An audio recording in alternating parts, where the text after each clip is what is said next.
Jane Eyre by Charlotte Brontë. Chapter 34. It was near Christmas by the time all was settled. The season of general holiday approached. I now closed Morton School, taking care that the parting should not be barren on my side. Good fortune opens the hand as well as the heart wonderfully, and to give somewhat when we have largely received is but to afford a vent to the unusual ebullition of the sensations. I had long felt with pleasure that many of my rustic scholars liked me, and when we parted that consciousness was confirmed. They manifested their affection plainly and strongly. Deep was my gratification to find I had really a place in their unsophisticated hearts. I promised them that never a week should pass in future that I did not visit them, and give them an hour's teaching in their school. Mr. Rivers came up as, having seen the classes, now numbering 60 girls, file out before me, and locked the door, I stood with the key in my hand, exchanging a few words of special farewell with some half-dozen of my best scholars, as decent, respectable, modest, and well-informed young women as could be found in the ranks of the British peasantry. And that is saying a great deal, for, after all, the British peasantry are the best taught, best mannered, most self-respecting of any in Europe. Since those days I have seen paysans and bäuerinnen, and the best of them seem to me ignorant, coarse, and besotted compared with my Morton girls. "Do you consider you have got your reward for a season of exertion?" asked Mr. Rivers when they were gone. "Does not the consciousness of having done some real good in your day and generation give pleasure?" "Doubtless." "And you have only toiled a few months. Would not a life devoted to the task of regenerating your race be well spent?" "Yes," I said, "but I could not go on forever so. I want to enjoy my own faculties as well as to cultivate those of other people. I must enjoy them now. Don't recall either my mind or body to the school. I am out of it, and disposed for full holiday." He looked grave. "What now? What sudden eagerness is this you evince? What are you going to do?" "To be active as I can. And first I must beg you to set Hannah at liberty, and get somebody else to wait on you." "Do you want her?" "Yes, to go with me to Moor House. Diana and Mary will be at home in a week, and I want to have everything in order against their arrival." "I understand. I thought you were for flying off on some exertion. It is better so. Hannah shall go with you." "Tell her to be ready by tomorrow, then, and here is the schoolroom key. I will give you the key of my cottage in the morning." He took it. "You give it up very gleefully," said he. "I don't quite understand your light-heartedness, because I cannot tell what employment you propose to yourself as a substitute for the one you are relinquishing. What aim, what purpose, what ambition in life have you now?" "My first aim will be to clean down. Do you comprehend the full force of the expression? To clean down Moor House from chamber to cellar. My next, to rub it up with beeswax, oil, and an indefinite number of cloths, till it glitters again. My third, to arrange every chair, table, bed, carpet, with mathematical precision. Afterwards I shall go near to ruin you in coals and peat to keep up good fires in every room. And lastly, the 2 days preceding that on which your sisters are expected will be devoted by Hannah and me to such a beating of eggs, sorting of currants, grating of spices, compounding of Christmas cakes, chopping up of materials for mince pies, and solemnizing of other culinary rites, as words can convey but an inadequate notion of to the uninitiated like you. My purpose, in short, is to have all things in an absolutely perfect state of readiness for Diana and Mary before next Thursday, and my ambition is to give them a beau ideal of a welcome when they come." St. John smiled slightly. Still he was dissatisfied. "It is all very well for the present," said he. "but seriously, I trust that when the first flush of vivacity is over, you will look a little higher than domestic endearments and household joys." "The best things the world has. I interrupted. No, Jane, no. This world is not the scene of fruition. Do not attempt to make it so. Nor of rest. Do not turn slothful. I mean, on the contrary, to be busy. Jane, I excuse you for the present. 2 months' grace I allow you for the full enjoyment of your new position, and for pleasing yourself with this late-found charm of relationship. But then, I hope you will begin to look beyond Moor House and Morton, and sisterly society, and the selfish calm and sensual comfort of civilized affluence. I hope your energies will then once more trouble you with their strength. I looked at him with surprise. St. John, I said, I think you are almost wicked to talk so. I am disposed to be as content as a queen, and you try to stir me up to restlessness. To what end? To the end of turning to profit the talents which God has committed to your keeping, and of which he will surely one day demand a strict account. Jane, I shall watch you closely and anxiously. I warn you of that. And try to restrain the disproportionate fervour with which you throw yourself into commonplace home pleasures. Don't cling so tenaciously to ties of the flesh. Save your constancy and ardour for an adequate cause. Forbear to waste them on trite, transient objects. Do you hear, Jane? Yes, just as if you were speaking Greek. I feel I have adequate cause to be happy, and I will be happy. Good-bye. Happy at Moor House I was, and hard I worked, and so did Hannah. She was charmed to see how jovial I could be amidst the bustle of a house turned topsy-turvy, how I could brush and dust and clean and cook. And really, after a day or two of confusion worse confounded, it was delightful by degrees to invoke order from the chaos ourselves had made. I had previously taken a journey to S to purchase some new furniture, my cousins having given me carte blanche to effect what alterations I pleased, and a sum having been set aside for that purpose.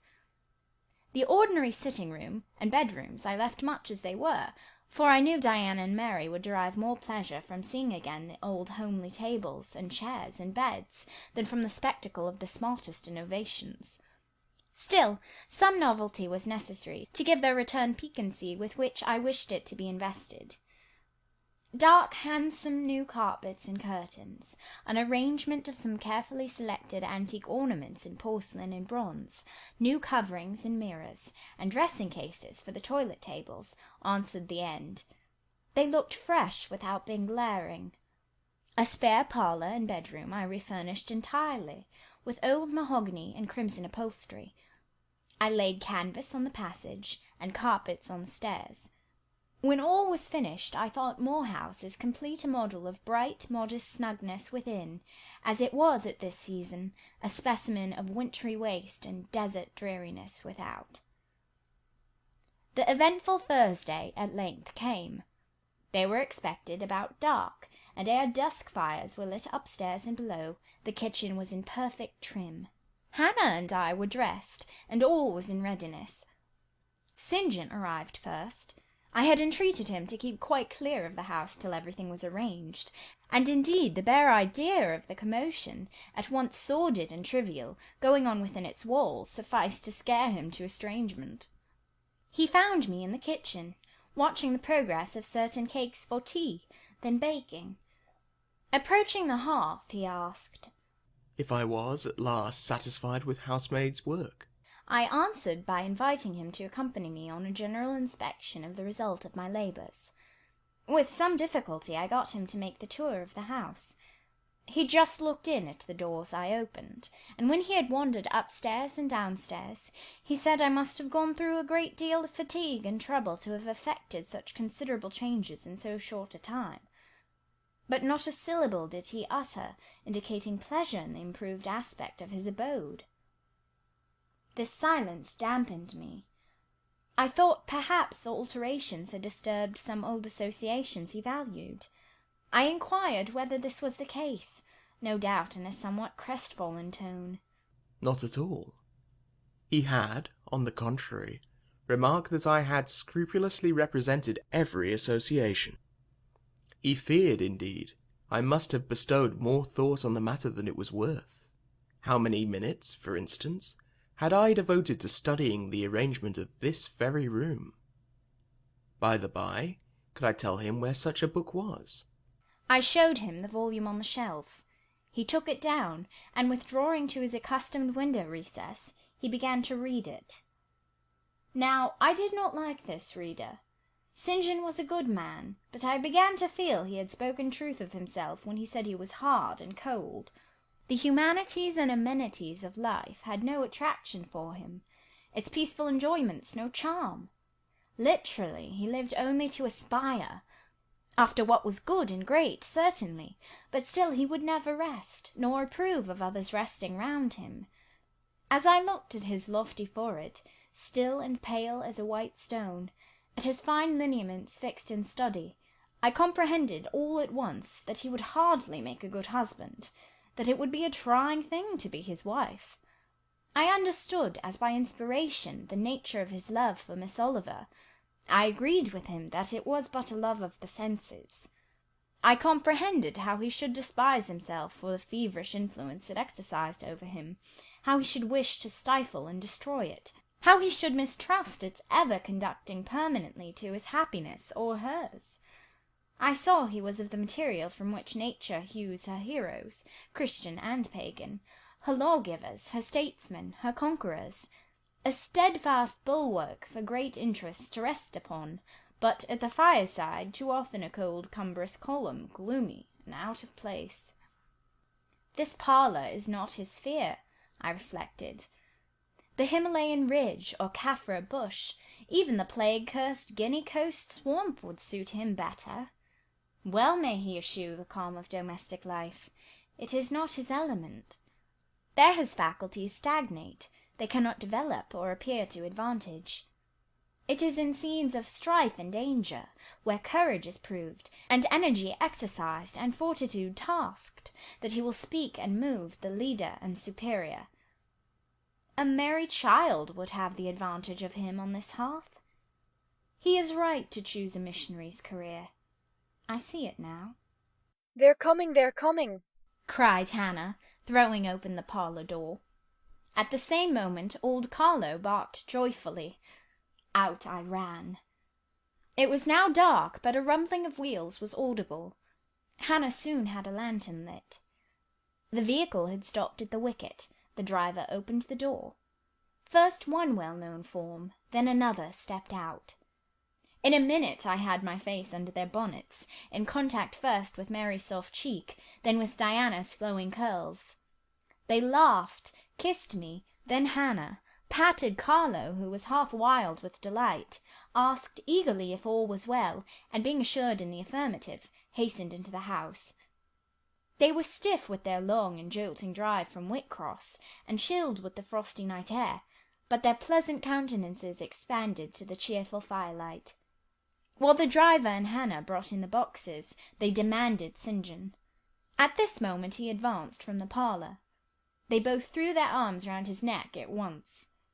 He gave each one quiet kiss, said in a low tone a few words of welcome, stood a while to be talked to, and then, intimating that he supposed they would soon rejoin him in the parlour, withdrew there as to a place of refuge.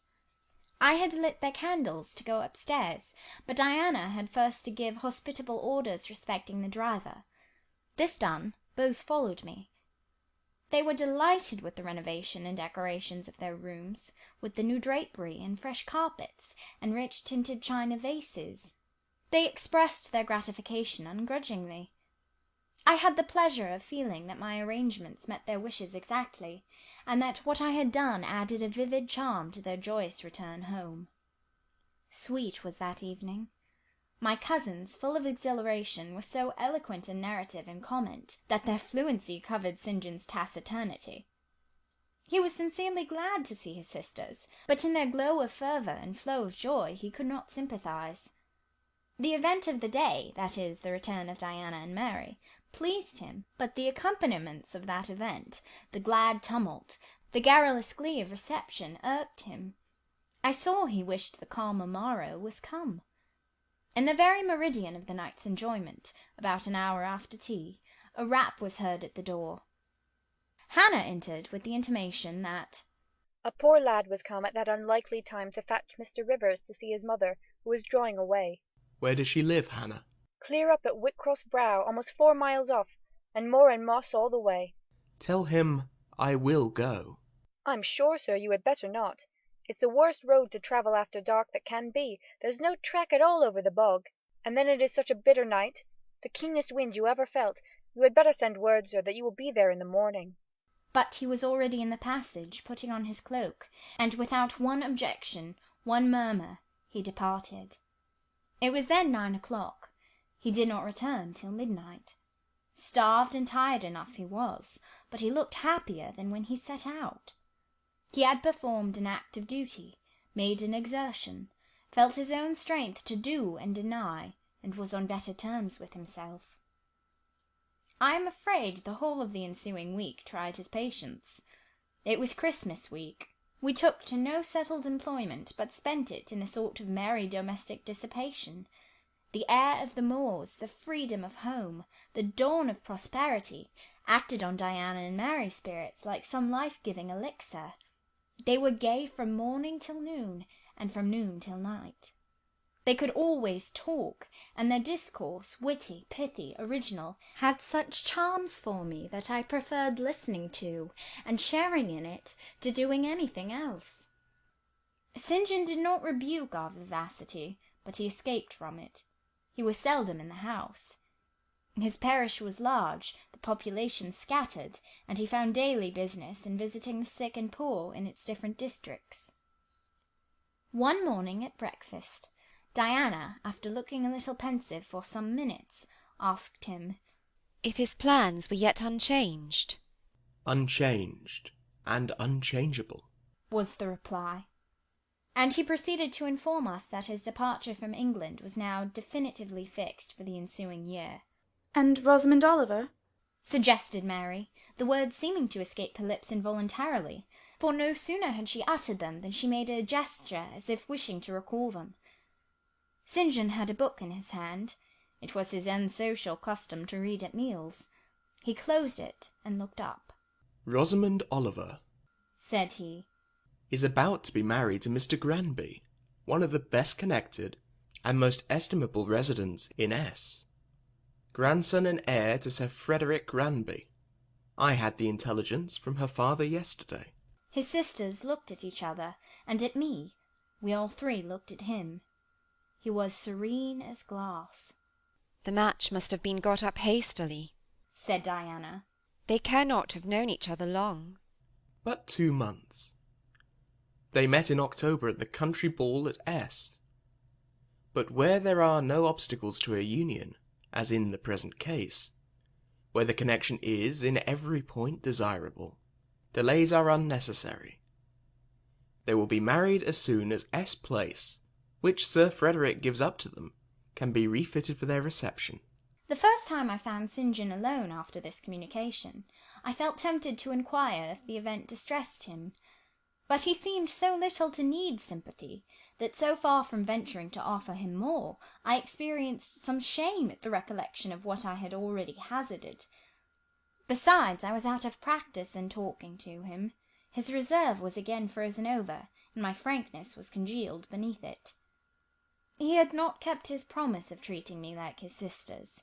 He continually made little chilling differences between us, which did not at all tend to the development of cordiality. In short, now that I was acknowledged his kinswoman, and lived under the same roof with him, I felt the distance between us to be far greater than when he had known me only as the village schoolmistress. When I remembered how far I had once been admitted to his confidence, I could hardly comprehend his present frigidity. Such being the case, I felt not a little surprised when he raised his head suddenly from the desk over which he was stooping, and said, You see, Jane, the battle is fought, and the victory won. Startled at being thus addressed, I did not immediately reply. After a moment's hesitation, I answered, But are you sure you are not in the position of those conquerors whose triumphs have cost them too dear? Would not such another ruin you? I think not. And if I were, it does not much signify. I shall never be called upon to contend for such another. The event of the conflict is decisive. My way is now clear. I thank God for it. So saying, he returned to his papers and his silence. As our mutual happiness, i.e. Diana's, Mary's, and mine, settled into a quieter character, and we resumed our usual habits and regular studies, St. John stayed more at home. He sat with us in the same room, sometimes for hours together. While Mary drew, Diana pursued a course of encyclopedic reading she had, to my awe and amazement, undertaken, and I fagged away at German. He pondered a mystic lore of his own, that of some Eastern tongue, the acquisition of which he thought necessary to his plans. Thus engaged, he appeared, sitting in his own recess, quiet and absorbed enough. But that blue eye of his had a habit of leaving the outlandish-looking grammar, and wandering over, and sometimes fixing upon us, his fellow students, with a curious intensity of observation. If caught, it would be instantly withdrawn, yet ever and anon it returned searchingly to our table. I wondered what it meant.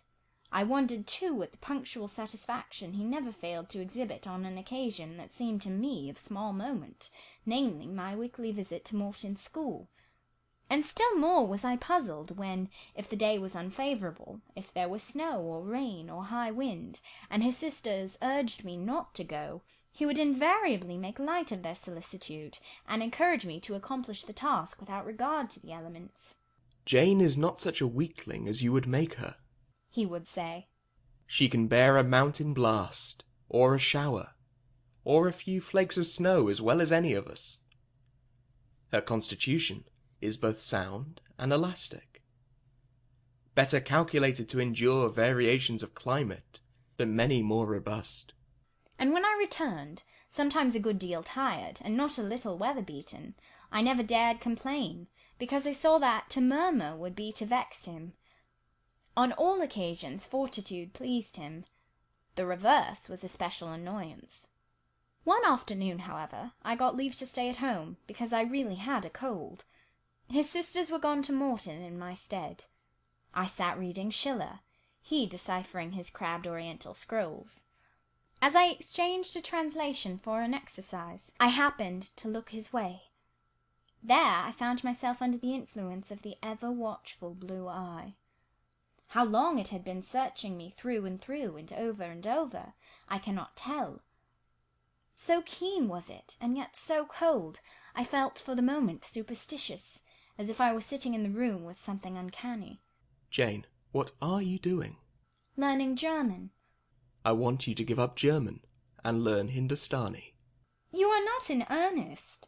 In such earnest that I must have it so, and I will tell you why. He then went on to explain that Hindustani was the language he was himself at present studying, that, as he advanced, he was apt to forget the commencement, that it would assist him greatly to have a pupil with whom he might again and again go over the elements, and so fix them thoroughly in his mind, that his choice had hovered for some time between me and his sisters, but that he had fixed on me because he saw I could sit at a task the longest of the three. Would I do him this favour? I should not, perhaps, have to make the sacrifice long, as it wanted now barely 3 months to his departure. St. John was not a man to be lightly refused. You felt that every impression made on him, either for pain or pleasure, was deep-graved and permanent. I consented. When Diana and Mary returned, the former found her scholar transferred from her to her brother. She laughed, and both she and Mary agreed that St. John should never have persuaded them to such a step. He answered quietly, I know it. I found him a very patient, very forbearing, and yet an exacting master. He expected me to do a great deal, and when I fulfilled his expectations, he, in his own way, fully testified his approbation. By degrees he acquired a certain influence over me that took away my liberty of mind. His praise and notice were more restraining than his indifference. I could no longer talk or laugh freely when he was by, because a tiresomely importunate instinct reminded me that vivacity, at least in me, was distasteful to him. I was so fully aware that only serious moods and occupations were acceptable, that in his presence every effort to sustain or follow any other became vain. I fell under a freezing spell. When he said go, I went. Come, I came. Do this, I did it. But I did not love my servitude. I wished many a time he had continued to neglect me. One evening, when at bedtime his sisters and I stood round him, bidding him good night, he kissed each of them, as was his custom, and, as was equally his custom, he gave me his hand. Diana, who chanced to be in a frolicsome humour, she was not painfully controlled by his will, for hers in another way was as strong, exclaimed, St. John, you used to call Jane your third sister, but you don't treat her as such. You should kiss her too. She pushed me towards him. I thought Diana very provoking, and felt uncomfortably confused. And while I was thus thinking and feeling, St. John bent his head. His Greek face was brought to a level with mine. His eyes questioned my eyes piercingly. He kissed me. There are no such things as marble kisses, or ice kisses, or I should say my ecclesiastical cousin's salute belonged to one of these classes. But there may be experiment kisses, and his was an experiment kiss. When given, he viewed me to learn the result. It was not striking. I am sure I did not blush. Perhaps I might have turned a little pale, for I felt as if this kiss were a seal affixed to my fetters. He never omitted the ceremony afterwards, and the gravity and quiescence with which I underwent it seemed to invest it for him with a certain charm. As for me, I daily wished more to please him, but to do so I felt daily more and more that I must disown half my nature, stifle half my faculties, wrest my tastes from their original bent, force myself to the adoption of pursuits for which I had no natural vocation. He wanted to train me to an elevation I could never reach. It racked me hourly to aspire to the standard he uplifted. The thing was as impossible as to mould my irregular features to his correct and classic pattern, to give to my changeable green eyes the sea-blue tint and solemn lustre of his own. Not his ascendancy alone, however, held me in thrall at present. Of late it had been easy enough for me to look sad. A cankering evil sat at my heart and drained my happiness at its source, the evil of suspense. Perhaps you think I had forgotten Mr. Rochester, reader, amidst these changes of place and fortune. Not for a moment. His idea was still with me, because it was not a vapour sunshine could disperse, nor a sand-traced effigy storms could wash away. It was a name graven on a tablet, fated to last as long as the marble it inscribed. The craving to know what had become of him followed me everywhere. When I was at Morton, I re-entered my cottage every evening to think of that, and now at Moor House I sought my bedroom each night to brood over it. In the course of my necessary correspondence with Mr. Briggs about the will, I had inquired if he knew anything of Mr. Rochester's present residence and state of health, but, as St. John had conjectured, he was quite ignorant of all concerning him. I then wrote to Mrs. Fairfax, entreating information on the subject. I had calculated with certainty on this step answering my end. I felt sure it would elicit an early answer. I was astonished when a fortnight passed without reply, but when 2 months wore away, and day after day the post arrived and brought nothing for me, I fell a prey to the keenest anxiety. I wrote again. There was a chance of my first letter having missed. Renewed hope followed renewed effort. It shone like the former for some weeks. Then, like it faded, flickered. Not a line, not a word reached me.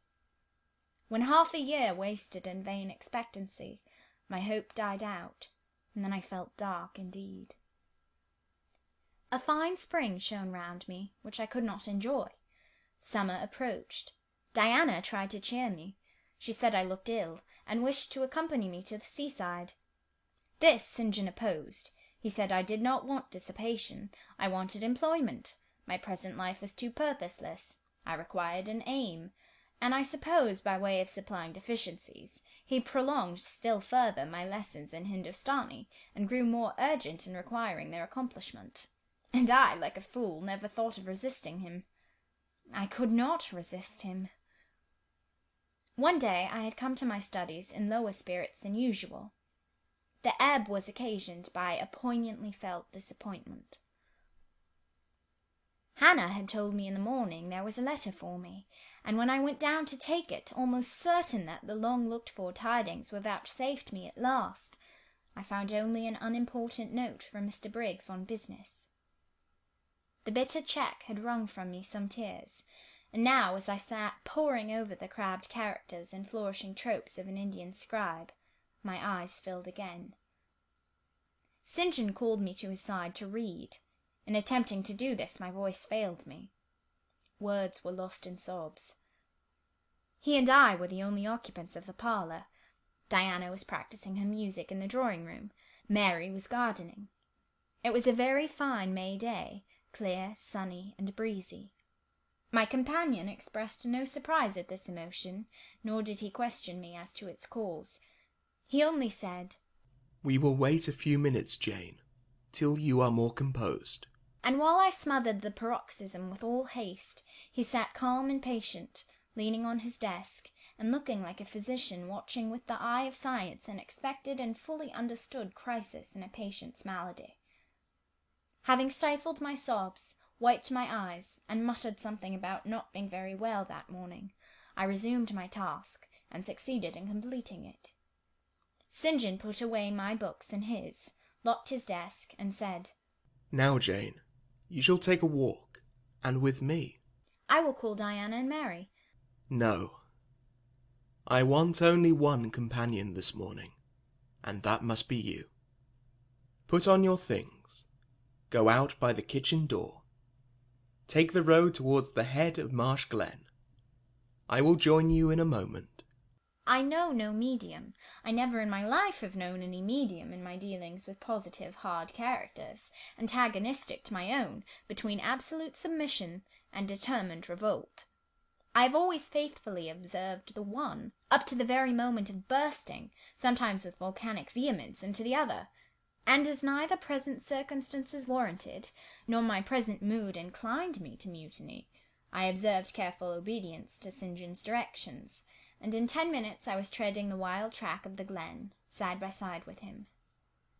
The breeze was from the west. It came over the hills, sweet with scents of heath and rush. The sky was of stainless blue. The stream descending the ravine, swelled with past spring rains, poured along plentiful and clear, catching golden gleams from the sun and sapphire tints from the firmament. As we advanced and left the track, we trod a soft turf, mossy fine and emerald green, minutely enamelled with a tiny white flower, and spangled with a star-like yellow blossom. The hills, meantime, shut us quite in, for the glen, towards its head, wound to their very core.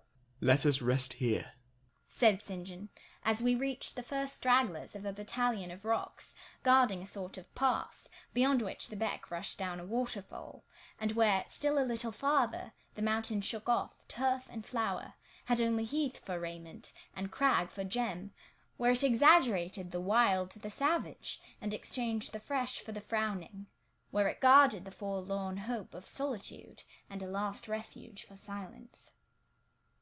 I took a seat. St. John stood near me.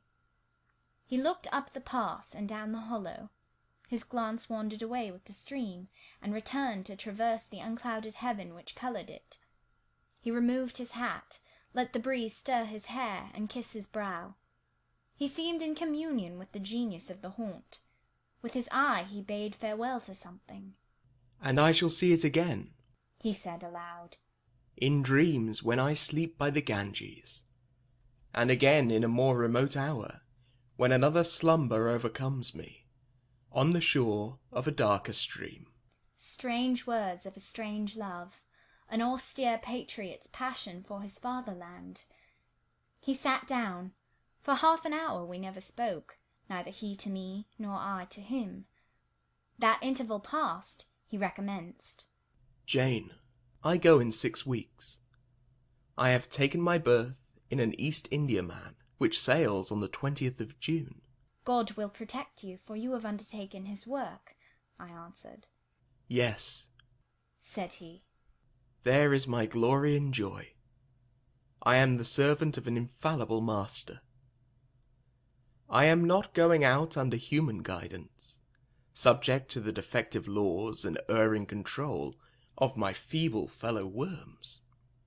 My king, my lawgiver, my captain, is the all-perfect. It seems strange to me that all round me do not burn to enlist under the same banner, to join in the same enterprise. All have not your powers, and it would be folly for the feeble to wish to march with the strong. I do not speak to the feeble, or think of them. I address only such as are worthy of the work, and competent to accomplish it. Those are few in number, and difficult to discover. You say truly.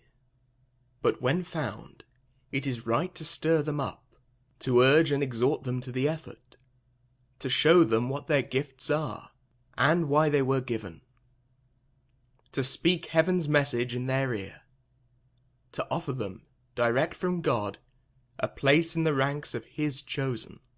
If they are really qualified for the task, will not their own hearts be the first to inform them of it?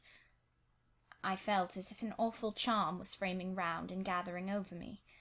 I trembled to hear some fatal word spoken which would at once declare and rivet the spell. And what does your heart say? Demanded St. John. My heart is mute. My heart is mute, I answered, struck and thrilled. Then I must speak for it, continued the deep, relentless voice. Jane, come with me to India. Come as my helpmeet and fellow labourer. The glen and sky spun round, the hills heaved. It was as if I had heard a summons from heaven, as if a visionary messenger, like him of Macedonia, had announced, "Come over and help us." But I was no apostle. I could not behold the herald. I could not receive his call. "Oh, St. John," I cried, "have some mercy!" I appealed to one who, in the discharge of what he believed his duty, knew neither mercy nor remorse. He continued, God and nature intended you for a missionary's wife. It is not personal, but mental endowments they have given you. You are formed for labour, not for love. A missionary's wife you shall be. You shall be mine. I claim you, not for my pleasure, but for my sovereign service. "I am not fit for it. I have no vocation," I said. He had calculated on these first objections. He was not irritated by them.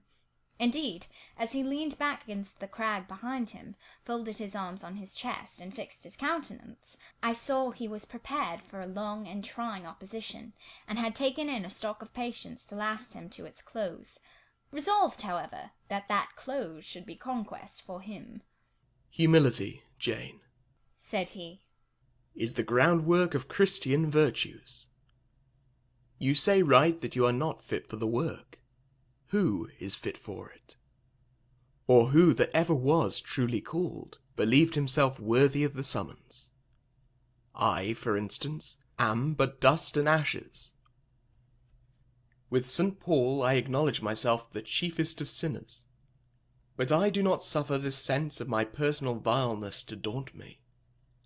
I know my leader, that he is just as well as mighty, and while he has chosen a feeble instrument to perform a great task, he will, from the boundless stores of his providence, supply the inadequacy of the means to the end.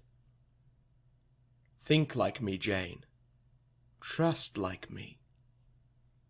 It is the rock of ages I ask you to lean on. Do not doubt but it will bear the weight of your human weakness. "I do not understand a missionary life. I have never studied missionary labours." There I, humble as I am, can give you the aid you want. I can set you your task from hour to hour, stand by you always, help you from moment to moment.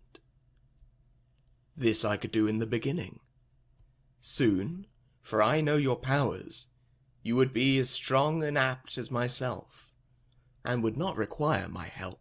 But my powers, where are they for this undertaking? I do not feel them. Nothing speaks or stirs in me while you talk. I am sensible of no light kindling, no life quickening, no voice counselling or cheering. Oh, I wish I could make you see how much my mind is at this moment like a rayless dungeon, with one shrinking fear fettered in its depths, the fear of being persuaded by you to attempt what I cannot accomplish. I have an answer for you. Hear it. I have watched you ever since we first met. I have made you my study for 10 months. I have proved you in that time by sundry tests. And what have I seen and elicited? In the village school I found you could perform well, punctually, uprightly, labour uncongenial to your habits and inclinations. I saw you could perform it with capacity and tact. You could win while you controlled. In the calm with which you learned you had become suddenly rich, I read a mind clear of the vice of Demas. Lucre had no undue power over you. In the resolute readiness with which you cut your wealth into 4 shares, keeping but one to yourself, and relinquishing the 3 others to the claim of abstract justice, I recognized a soul that revelled in the flame and excitement of sacrifice. In the tractability with which, at my wish, you forsook a study in which you were interested, and adopted another because it interested me. In the untiring assiduity with which you have since persevered in it. In the unflagging energy and unshaken temper with which you have met its difficulties. I acknowledge the complement of the qualities I seek. Jane, you are docile, diligent, disinterested, faithful, constant and courageous, very gentle and very heroic. Cease to mistrust yourself. I can trust you unreservedly. As a conductress of Indian schools, and a helper amongst Indian women, your assistance will be to me invaluable. My iron shroud contracted round me. Persuasion advanced with slow, sure step. Shut my eyes as I would, these last words of his succeeded in making the way, which had seemed blocked up, comparatively clear. My work, which had appeared so vague, so hopelessly diffuse, condensed itself as he proceeded, and assumed a definite form under his shaping hand. He waited for an answer. I demanded a quarter of an hour to think, before I again hazarded a reply. Very willingly, he rejoined, and rising, he strode a little distance up the pass, threw himself down on a swell of heath, and there lay still. I can do what he wants me to do. I am forced to see and acknowledge that, I meditated. That is, if life be spared me. But I feel mine is not the existence to be long protracted under an Indian sun. What then? He does not care for that. When my time came to die, he would resign me in all serenity and sanctity to the God who gave me. The case is very plain before me. In leaving England, I should leave a loved but empty land. Mr. Rochester is not there. And if he were, what can that ever be to me? My business is to live without him now. Nothing so absurd, so weak, as to drag on from day to day, as if I were waiting some impossible change in circumstances which might reunite me to him. Of course, as St. John once said, I must seek another interest in life to replace the one lost. Is not the occupation he now offers me truly the most glorious man can adopt or God assign? Is it not, by its noble cares and sublime results, the one best calculated to fill the void left by uptorn affections and demolished hopes? I believe I must say yes, and yet I shudder. Alas! If I join St. John, I abandon half myself. If I go to India, I go to premature death. And how will the interval between leaving England for India and India for the grave be filled? Oh, I know well. That too is very clear to my vision. By straining to satisfy St. John till my sinews ache, I shall satisfy him to the finest central point and farthest outward circle of his expectations. If I do go with him, if I do make the sacrifice he urges, I will make it absolutely. I will throw all on the altar, heart, vitals, the entire victim. He will never love me, but he shall approve me. I will show him energies he has not yet seen, resources he has never suspected. Yes, I can work as hard as he can, and with as little grudging. Consent, then, to his demand is possible, but for one item, one dreadful item. It is that he asks me to be his wife, and has no more of a husband's heart for me than that frowning giant of a rock down which the stream is foaming in yonder gorge. He prizes me as a soldier would a good weapon, and that is all. Unmarried to him, this would never grieve me. But can I let him complete his calculations, coolly put into practice his plans, go through the wedding ceremony? Can I receive from him the bridal ring, endure all the forms of love, which I doubt not he would scrupulously observe, and know that the spirit was quite absent? Can I bear the consciousness that every endearment he bestows is a sacrifice made on principle? No, such a martyrdom would be monstrous. I will never undergo it. As his sister I might accompany him, not as his wife. I will tell him so. I turned towards the knoll. There he lay, still as a prostrate column, his face turned to me, his eye beaming, watchful and keen. He started to his feet and approached me. I am ready to go to India, if I may go free. Your answer requires a commentary, he said. It is not clear. You have hitherto been my adopted brother, I your adopted sister. Let us continue as such. You and I had better not marry. He shook his head. Adopted fraternity will not do in this case. If you were my real sister, it would be different. I should take you and seek no wife. But as it is, either our union must be consecrated and sealed by marriage, or it cannot exist. Practical obstacles oppose themselves to any other plan. Do you not see it, Jane? Consider a moment. Your strong sense will guide you. I did consider, and still my sense, such as it was, directed me only to the fact that we did not love each other as man and wife should, and therefore it inferred we ought not to marry. I said so. St. John, I returned, I regard you as a brother, you me as a sister. So let us continue. We cannot, he answered with short, sharp determination. It would not do. You have said you will go with me to India. Remember, you have said that. Conditionally. Well, well. To the main point. The departure with me from England. The cooperation with me in my future labours, you do not object. You have already as good as put your hand to the plough. You are too consistent to withdraw it. You have but one end to keep in view. How the work you have undertaken can best be done. Simplify your complicated interests, feelings, thoughts, wishes, aims. Merge all considerations in one purpose, that of fulfilling with effect, with power, the mission of your great master. To do so you must have a coadjutor, not a brother, that is a loose tie, but a husband. I, too, do not want a sister. A sister might any day be taken from me.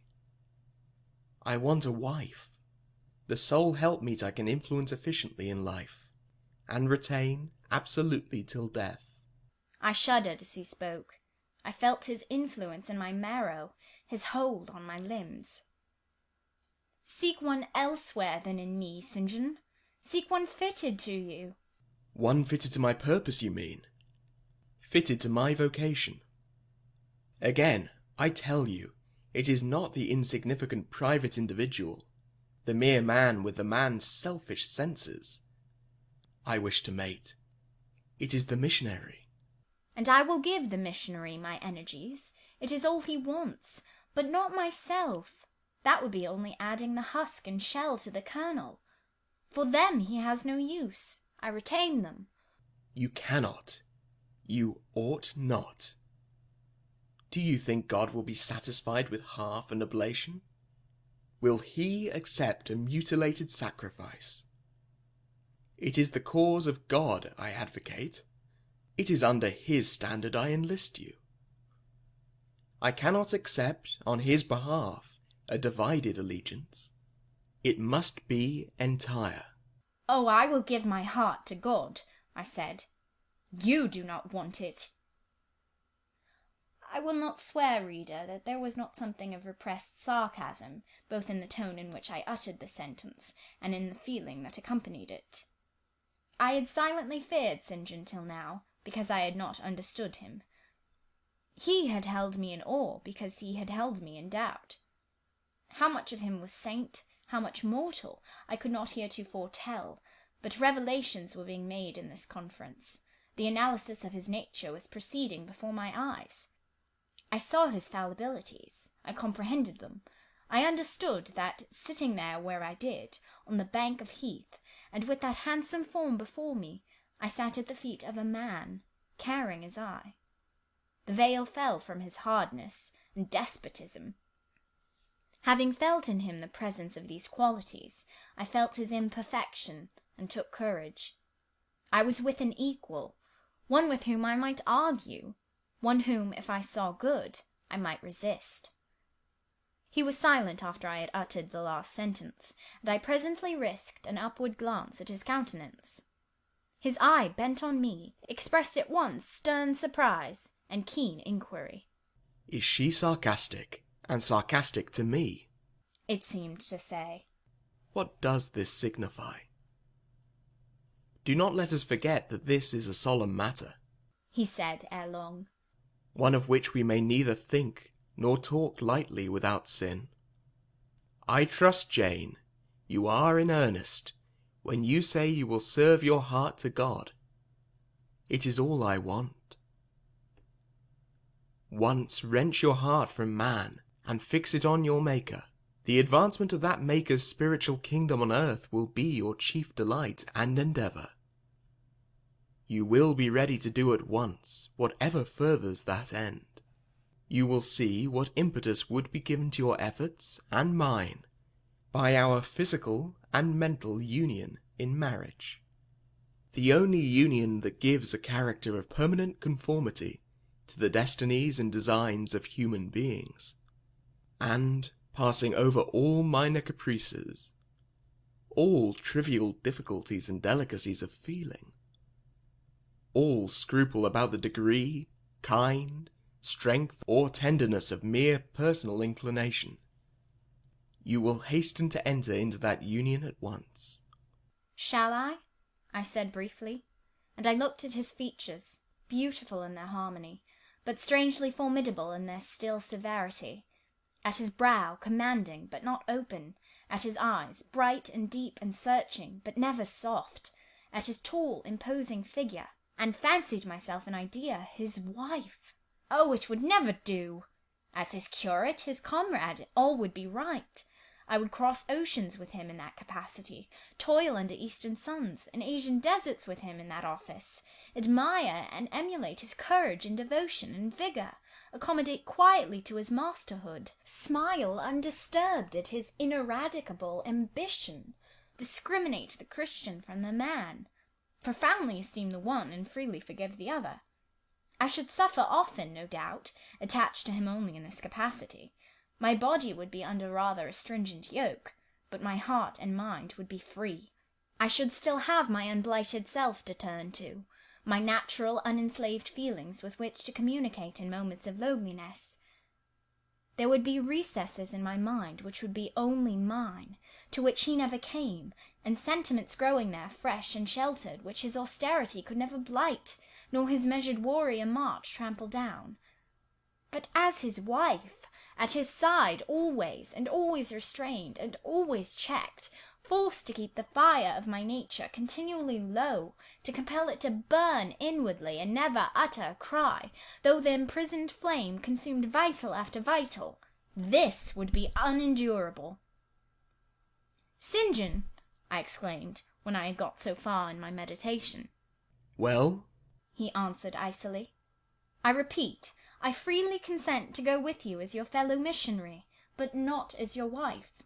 I cannot marry you and become part of you." "A part of me you must become," he answered steadily. "Otherwise the whole bargain is void. How can I, a man not yet 30, take out with me to India a girl of 19, unless she be married to me? How can we be forever together, sometimes in solitudes, sometimes amidst savage tribes, and unwed?" "Very well," I said shortly, "under the circumstances, quite as well as if I were either your real sister, or a man and a clergyman like yourself."